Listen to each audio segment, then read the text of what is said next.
Sveiki mano kanalo žiūrovai ir šiandieną pakalbėsime apie tai, kaip angliškai atsiprašyti, jei kažką tai negero padarėte.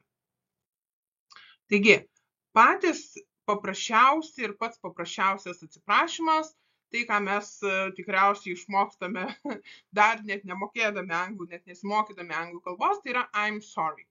Arba tiesiog sorry. Ir ta sorry yra tiek į lietuvių kalbą jas labai nemažai ir kartais ir lietuviškai kalbėdami mes įterpiam tą sorry arba soriukas. Tai iš tiesų kartais atsiprašant tas sorry arba I'm sorry, jis nebėra toks rimtas ir kartais jeigu norime, tarkim, nuoširdžiau atsiprašyti iš tiesų, išreikšti tą savo tokį atsiprašymą, reikėtų panaudoti kai kuriuos kitus žodžius ir mes dabar jų nemažai peržiūrėsim, tai galėsite, jeigu tik kam reikia atsiprašyti, išsirinkti tą, kuris jums tinkamiausias. Taigi pradėsime nuo tokių paprastesnių ir galbūt labiau draugiškų ir tokių neoficialių, neformalių. Ne? Tai I messed up. I messed up. Lietuviškai labai būtų panašu į kokį nors prisidirbau, ar ne? Tai oh, I messed up.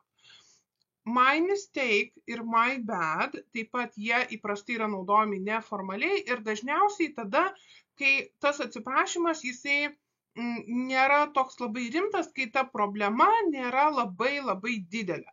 Ar ne, tarkim, pasėmiau savo, su kuo rašyti, nepaėmiau draugį. Oh, my bad, sorry, that's my problem, my mistake, I messed up. Ar ne, tai tokie atsiprašymai I messed up, my mistake, my bad yra gana paprasti, juos galima dažnai naudoti, ypač kalbant su draugais, neformalioje aplinkoje. Jeigu kažkoks yra rimtesnis atsiprašymas, jeigu kažką daugiau prisidirbot, tai tas my bad ir my mistake iš tiesų yra truputėlį per paprasti. Tada jau reikėtų ieškoti kažkokių tai rimtesnių atsiprašymų. Žiūrėkime toliau. Apology, atsiprašymas arba apologize, atsiprašau, atsiprašyti, veiksmažodis.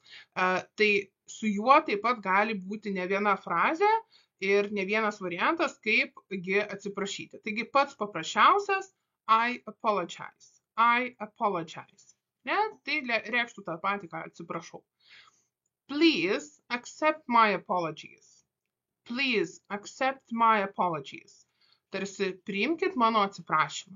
Ne? Accept my apologies. Nuoširdžiai atsiprašau. I sincerely apologize. I sincerely apologize. Aš tau skoloju atsiprašymą. I owe you an apology. I owe you an apology.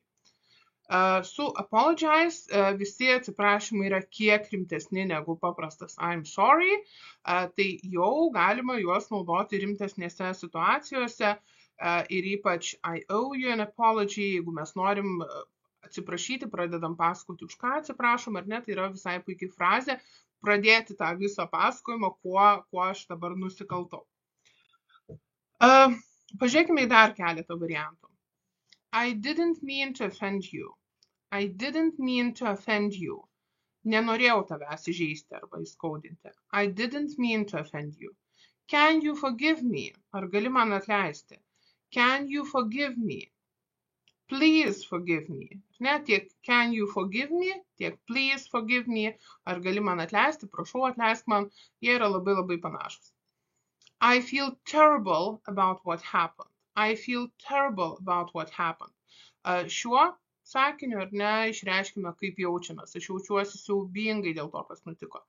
I feel terrible about what happened. Ir labai yra paprasta juos grupuoti vieną su kitu, nebūtinai išsirinkti tik vieną, ar ne, jūs visiškai galite ateiti sakyti I didn't mean to offend you, I feel terrible about what happened, can you forgive me?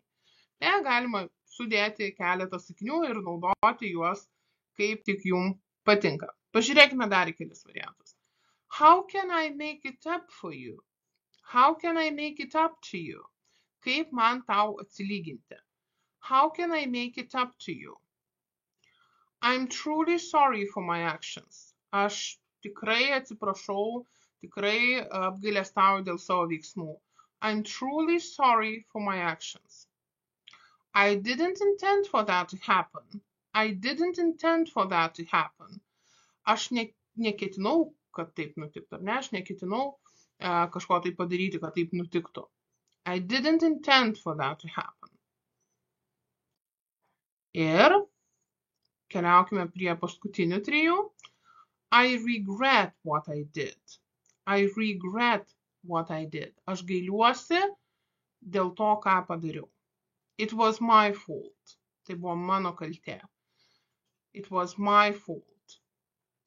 I take full responsibility. I take full responsibility.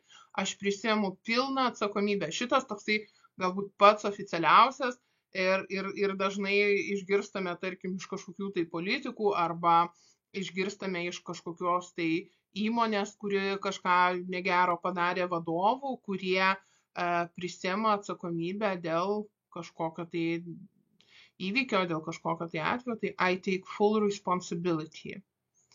I regret what I did. Galime taip pat juos grupuoti po vieną ir po kelis ir tiesiog pasirinkti, pasidaryti savo visą atsiprašymų seką, kad tikrai jumis patikėtų ir tikrai jumis atleistų. O su šiuo video tiek. Parašykite komentaruose, ar dažnai jums tenka angliškai atsiprašinėti, ar dažnai panaudojate kitokias frazes negu tiesiog I'm sorry. Jeigu dar neprenumeruojate mano YouTube kanalo, spauskite subscribe ir susitiksime kituose video. Iki!